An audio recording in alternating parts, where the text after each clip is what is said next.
All right, please go to learn and attempt lesson 26. Okay, composition, forming absolute constructions or pet constructions.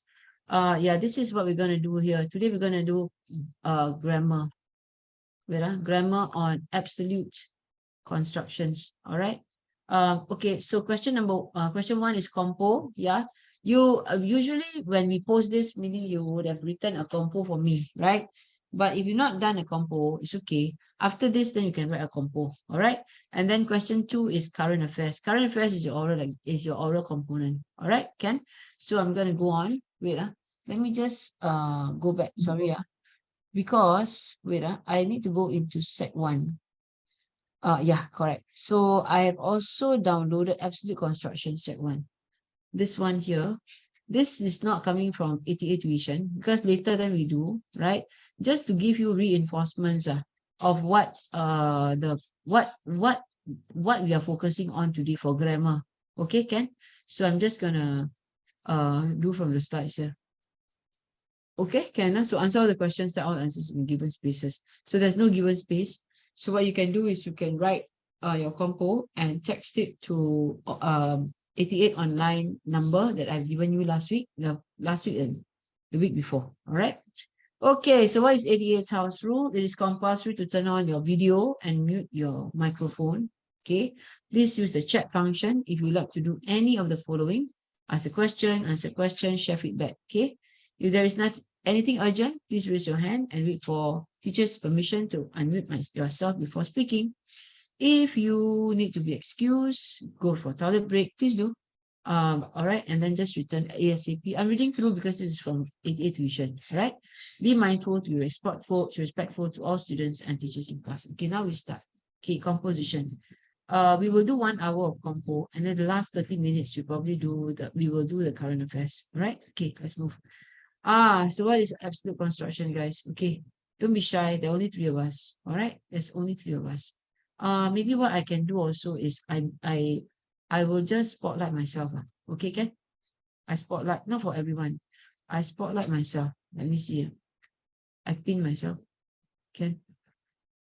Yeah, Ken? So it's only me. Not that it's only me. Sorry about that. But you know, yeah, you can see me. I'm teaching.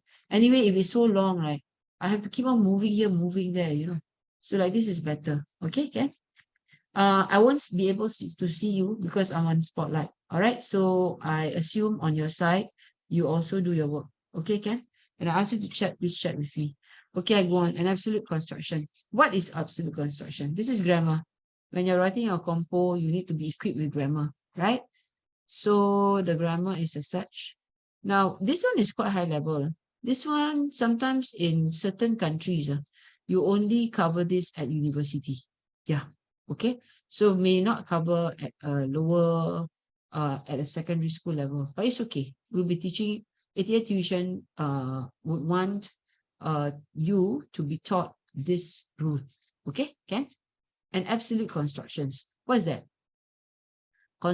Begin with a noun or noun phrase and has a participle ed or ing or no participle at all.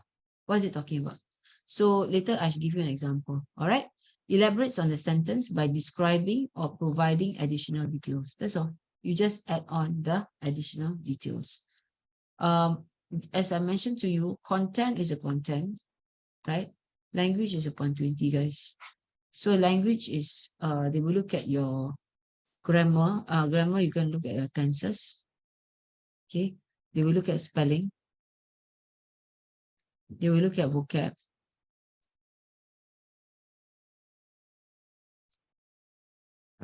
Okay. Then they will look at your verb form. Okay. Your verb form. What else do they look at? Yeah.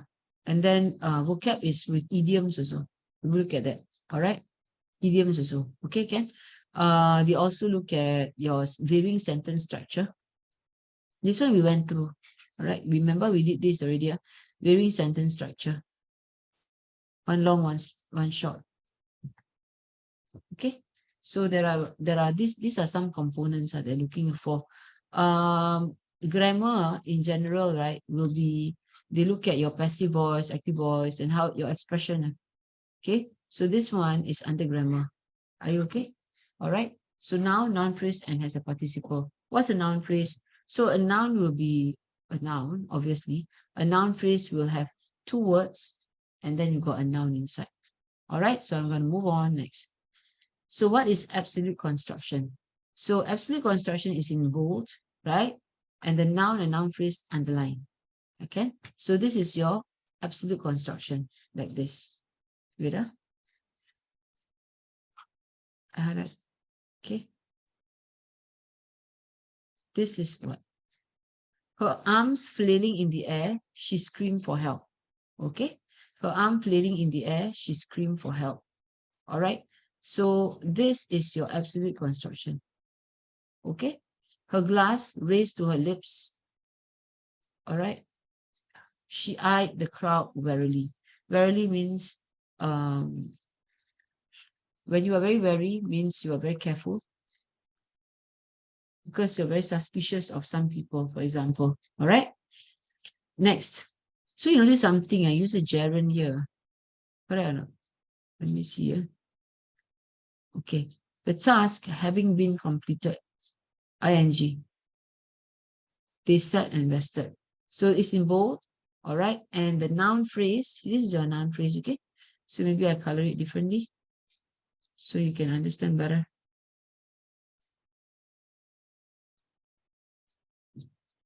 This is underlined. All right.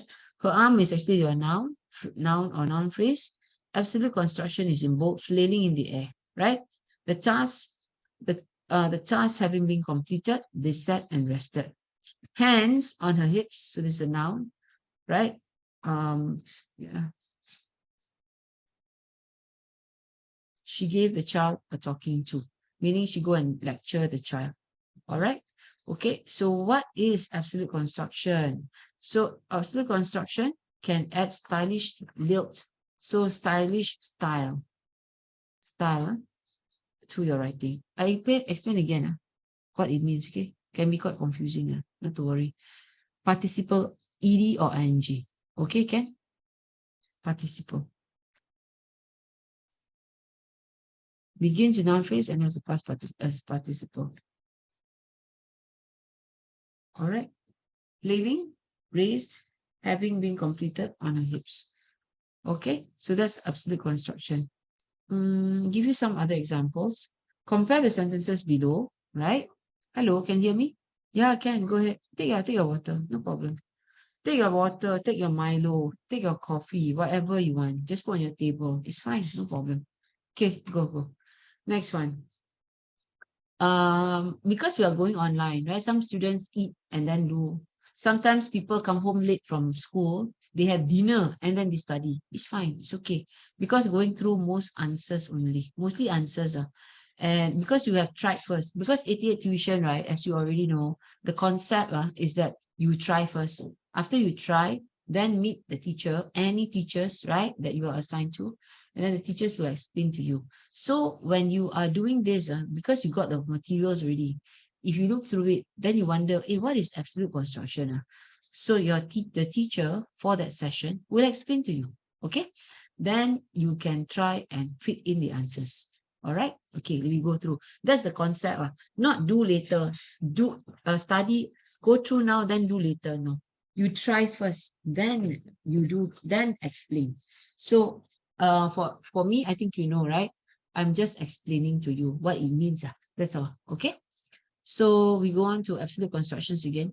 His heart was thumping, right? When he woke up with an unexplained dread. Okay, what's the meaning of dread?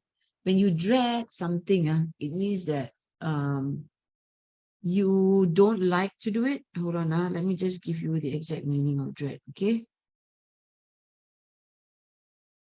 Yep, hold on, still signed out. Great apprehension of fear. Great meaning.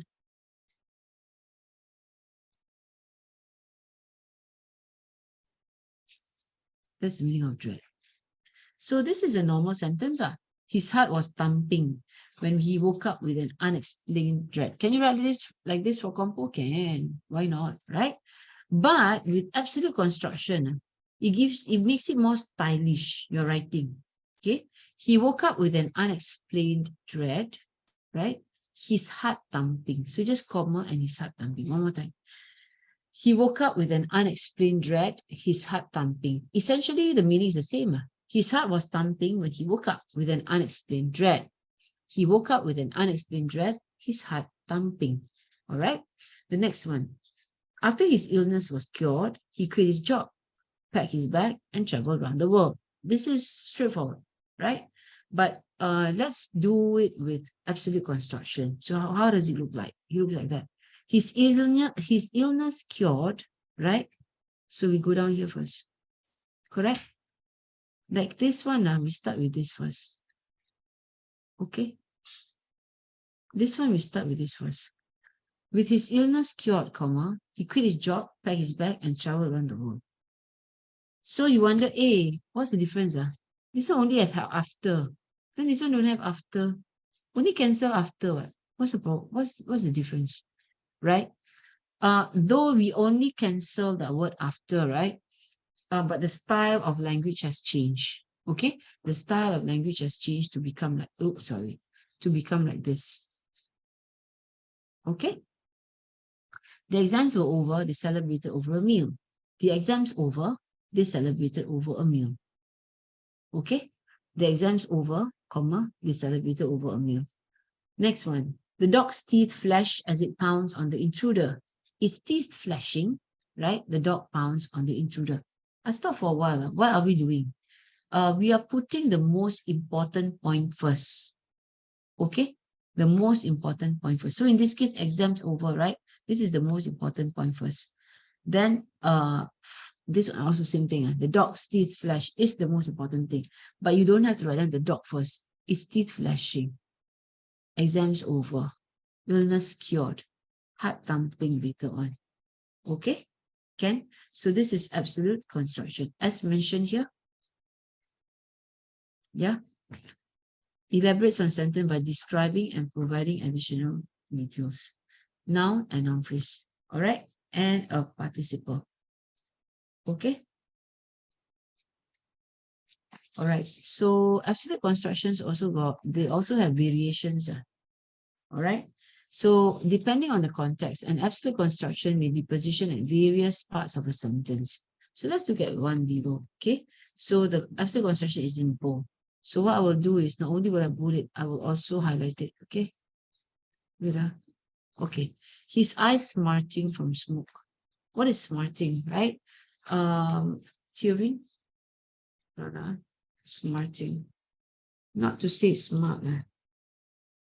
Wait. Smarting, right? Because if I want to show you the meaning on screen, my problem is I have to get out and come back, right? And then everything goes haywire. Stinging pain, okay? Yeah, tears. There's tears in his eyes because of pain.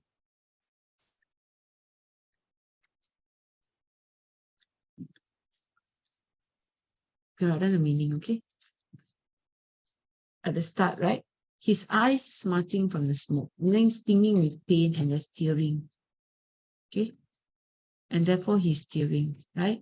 Chi, capital C, because it's a name, right? Chi stumbled out of the burning room. So you can put it at the start of a sentence. Okay? You can also put it in the middle of a sentence. Chi, his eyes smarting from the smoke, stumbled out of the burning room. Also okay. Then the last one you can put right at the end here.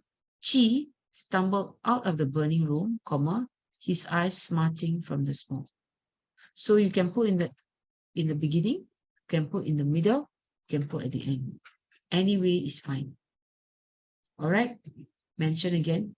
They have a past participle. Again, noun phrase or noun, and there's a past participle.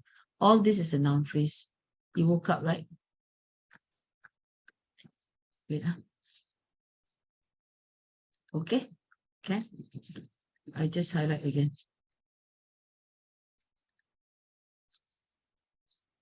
Okay. Next.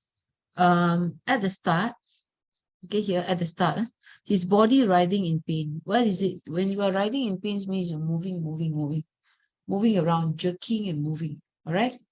G sank to the ground.